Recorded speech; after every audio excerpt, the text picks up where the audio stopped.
The story begins with a flashback where we see a man named Tom, extremely wealthy and indulgent by nature. His father was a famous writer, and after his parents died in an accident, Tom inherited a fortune worth hundreds of millions.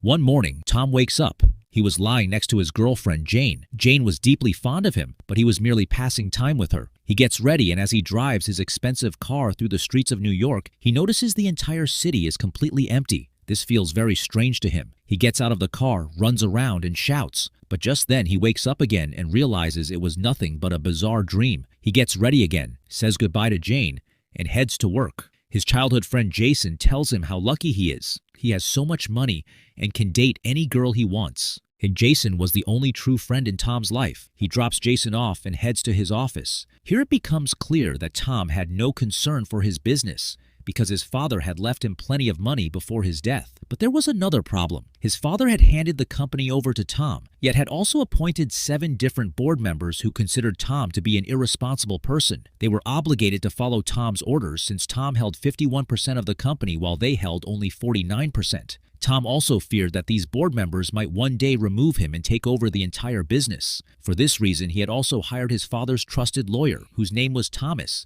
Now the story moves to the present, where Tom is in a jail cell, accused of taking a girl's life. That girl's name was Sarah, and Tom is wearing a mask on his face, the reason for which will become clear later. Across from him sits Dr. Howard, a psychologist. The doctor tells him that exactly 4 weeks from now, the court will sentence him, and his sentence will depend on the report the doctor writes. So whatever the truth is, tell it all. But Tom starts shouting, "He didn't kill anyone, he's being framed." He had absolutely no idea who was framing him with false accusations. The doctor asks Tom to tell his entire story from the beginning. Tom begins. His father was an enormously famous writer. His book was a bestseller. But 12 years ago, his father died in an accident, leaving behind 7 board members in the company, and the plot behind all of this surely involved those same board members, because the moment Tom went to jail, the entire company would fall into their hands. But unaware of all this, Tom only wanted to enjoy his lavish lifestyle. He threw parties every other day, had a grand time. Tom was so wealthy that even in those days, expensive technology like hologram music artists could only be seen at his parties.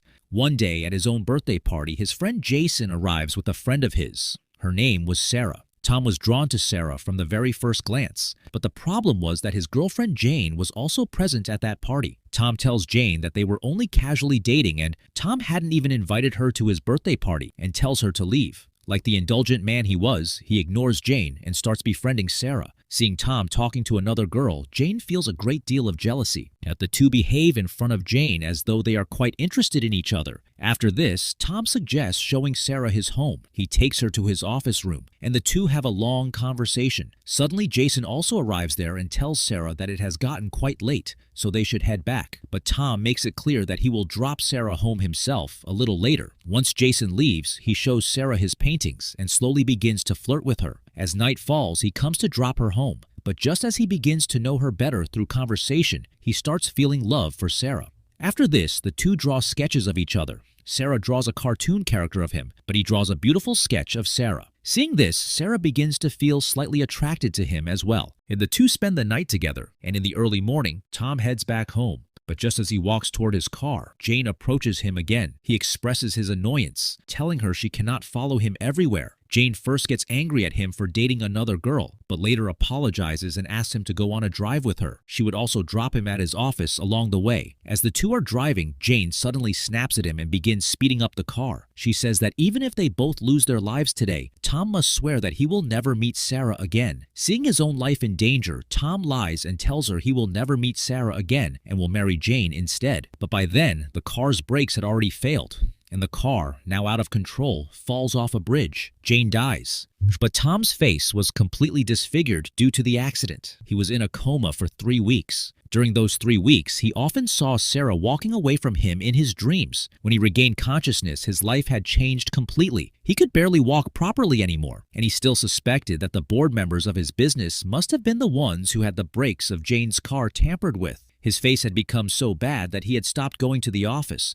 He attended meetings from home. His lawyer tells him, if the board members prove that you are mentally unstable, they will seize Tom's 51% share as well and take over the company. So somehow Tom must come to the office and show that he has recovered. But Tom's confidence had completely shattered. Yet he would often secretly go to see Sarah. He would just watch her from a distance. He didn't have the courage to face her. He would wonder, what would happen if Sarah saw his face and rejected him? This thought troubled him constantly. He meets all his doctors and expresses his concern. The doctors explain that they hadn't performed plastic surgery on his face because he was in a coma and could have died. And right now, they don't have any treatment that can restore Tom's face to exactly the way it was before. So his jaw and skull bones have been joined for the time being using metal screws, to which Tom says that these metal screws often give him headaches and make him feel like fainting. He also says that he will give them as much money as they want. Just restore his face to the way it was. Yeah, to which the head doctor says that right now, they have no treatment, but he gives Tom a silicone constructive mask. This won't fix Tom's face, but it will prevent his tissues from deteriorating further.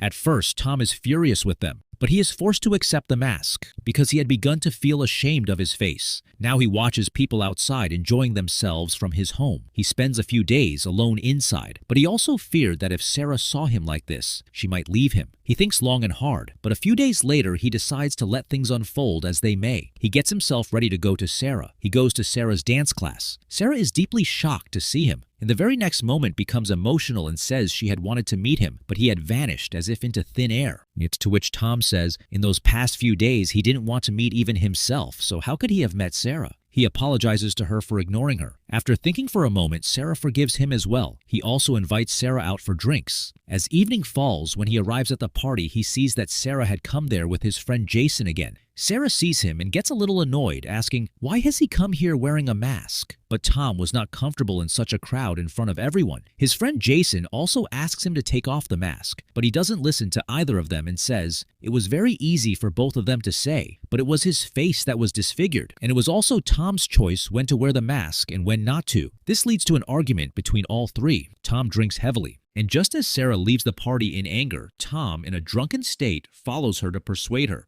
Sarah doesn't listen to a single word of his and goes home. Jason was also angry at him here because after recovering, he had gone to see Sarah first, not Jason. In anger, he too leaves for home. But Tom was also in a drunken state, and due to a headache, he loses consciousness. The next morning, Sarah comes to him. Tom finds that his life has suddenly become so beautiful. Sarah also forgives him and asks him to come with her. This was all quite strange because Tom couldn't understand how Sarah's anger had suddenly changed. Now here Dr. Howard stops him and says he has understood the reason behind his wearing the mask, but he asks, who is Eli? Because Tom, whenever he sleeps at night in jail, well, he takes the name of someone called Eli in his sleep. But Tom says he doesn't know anyone named Eli and begins telling the doctor the rest of his story once more. He says that when he woke up from his drunken state in the morning, everything had changed. Sarah had also begun to show him more love than before. Life was getting back on track. And in the meantime, his doctor also calls him with good news, saying that a doctor in Germany can restore his face to the way it was before. After this, he is taken to the operation room and a procedure of hours-long surgery begins. In the visitor's room of the operation, a strange man was present. Tom's operation was done, but he still didn't have enough courage to look himself in the eye. In this moment, Sarah comes to his home and asks him to remove his mask. Well, Tom says he wants to remove the mask, but can't muster the courage. He was still afraid. But Sarah says that whatever his face looks like, she will never leave his side. Giving him courage, she begins to remove his mask. After the mask comes off, seeing Tom looking like his old self again, Sarah becomes emotional, and both their lives begin returning to normal. This seemed like a perfect love story, or was the real truth something else entirely? His friend Jason was also very happy for him. Jason says he should now settle down in life and marry Sarah. But suddenly, during the conversation, Tom's eyes fall on a strange man who looks at him and makes a gesture. This was quite strange because this same man had been present in his operation room as well, but he ignores him and stays busy in conversation with Jason. Well, the next morning, as soon as Tom wakes up and goes to the bathroom, he is suddenly terrified looking in the mirror because his face had become disfigured again, just like before. He screams. Seeing this, Sarah also starts screaming, but just then he wakes up and realizes it was nothing but a terrible nightmare. Without delay, he goes to the bathroom and checks again. Seeing his face unharmed, he feels relief. He comes back and goes to sleep, but as he pays attention, he finds that Sarah is not there. Instead, Jane is present, and he is stunned. In panic, he asks, how did she get here? And where is Sarah? But Jane, seeing him disturbed, was laughing like a madwoman. He says what kind of joke is going on here, ties her up and asks about Sarah again, but she starts shouting, well, why isn't he recognizing her? Tom was completely shocked. Tom says, She had died in the car accident, and surely she must have conspired with the board members to make Sarah disappear. Tom calls the police, but ironically, the police arrest him for tying up the girl. He gets himself released using his money. His lawyer Thomas shows him a photo of Jane and, calling Jane by the name Sarah, asks, "Why did Tom hurt Sarah?" Tom says he didn't even touch her. And this is not his Sarah. This is Jane. Tom couldn't make sense of anything. Just as he comes out of jail, a man sees him and says, "All of this is a game of the mind." Hearing this, Tom gets nervous. Who is this man now? Before he can think further, his friend Jason arrives and shoves him, saying, how could he stoop so low as to lay a hand on a girl? Because Sarah was Jason's good friend too. But Tom explains to him that it wasn't Sarah, it was Jane. To which Jason tells Tom he's talking nonsense. Jane died in the car accident. But Tom argues with him and says he is in cahoots with Tom's board members, and all of this drama is being done to seize Tom's property. Hearing this, Jason tells Tom, how could Tom think such a thing about Jason? He tells Tom to go to hell, and his property too, and from now on their friendship is over. After this, to calm his mind, he goes to a local bar. Well, he was lost in thought when that strange man comes up to him and tells him all of this that was happening. Tom could control it, but Tom tries to ignore him, saying he wasn't interested in guys and he should leave him alone. But the man says something that shocks Tom. He says, whatever is happening with Tom is entirely up to Tom's mind. If Tom wants, he can control all of this, because the one controlling this world is Tom himself. Tom says angrily for him to stop his nonsense, and tells everyone present there to be quiet as well. And he is stunned when the moment he says this, everyone goes silent and starts obeying his order. All of this was going over Tom's head, as the man then says, Tom has signed that man's contract and never forget that. To which Dr. Howard asks, who was that man? Tom says he doesn't know. The doctor says, stop telling stories and say what happened next. Tom says that the next morning he went to Sarah's home and looked at all her photos. But in all the photos, it wasn't Sarah, it was Jane. He couldn't make sense of anything. Just then, Jane arrives there and starts hitting him, thinking he's a thief. But then, recognizing Tom, she apologizes for her mistake and goes to the kitchen to make him coffee. But as she comes out of the kitchen, she had transformed into Sarah. He hugs her and asks where she had gone. After this, the two grow closer to each other. But a short while later, Tom finds that it's not Sarah, but Jane who is present. But this makes him so furious that he takes her life with a pillow. But when he removes the pillow, he feels that it was not Jane, but Sarah. Tom asks the doctor, if Tom took Sarah's life, why doesn't he remember any of this? To which the doctor says that perhaps his mind had stopped distinguishing between Sarah and Jane. The doctor says perhaps he will write in his report that Tom's mind was heading toward madness, and this would spare Tom from jail, but he would certainly end up in a mental asylum. Saying this, the doctor leaves. Just as the doctor leaves, Tom's eyes fall on the TV near the guard. He watches the program on TV very closely, and as he watches, everything starts coming back to him. He makes a loud commotion, calls the doctor back. Tom says, the place called Eli being shown on the TV. Take me there. And as they enter the place called Eli, Tom says, I have been here before. And the woman sitting at reception is named Levy. And indeed, that woman's name was Levy. Dr. Howard lies to the woman, saying they need the company's services. Here it is revealed that Eli stood for life extension, meaning to live one's life for a much longer time. Things were slowly coming back to him. Levy introduces them to her boss, whose name was Rebecca. This seemed like a strange place. Rebecca arrives. The doctor asks what life extension is, to which Rebecca says, life extension is a program in which we place a human's body in a container and halt their aging. In a sense, the person's body dies, but their mind remains alive. While when a person finds no joy left in their life, they avail our service, have their body frozen, and their mind lives on with their good memories. This meant that after death, a person could live their life within their own thoughts, and dying wasn't even necessary for this. At any age, they could come to us, have their body frozen, and in their world of thought, they could even have a new body for themselves. For example, if an accident had taken your hand, then have your body frozen with us, and in your world of thought, you would have both hands. And so that nothing unpleasant comes back to you, we can also erase that memory of the accident. And after availing this service, you will also be given your personal technical support. The moment Tom sees that man's face, he gets frightened and runs away from there, shouting loudly that he wants to wake up from this world now and go back to his real world. He calls for technical support. Just then, an elevator opens and tech support stands before him. He asks him. He doesn't remember anything. Tell him everything about his real life. Now tech support begins telling the whole truth. He says, man, I had come to tell you all of this that very night, but you didn't listen to a word I said.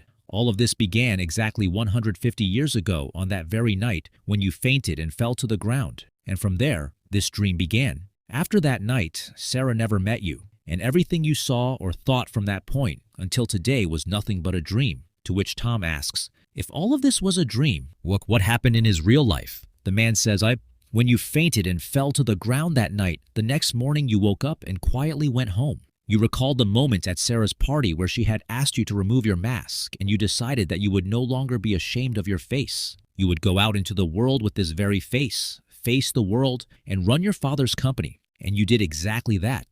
You worked incredibly hard for years, day and night, and brought your father's company to a great standing. You began living your life without Sarah. But after some time, you decided you couldn't live like this. So you came to us, became part of our program, signed the contract, and after that, you took many sleeping pills and ended your own life. After which your body was frozen through life extension and all its memories were erased.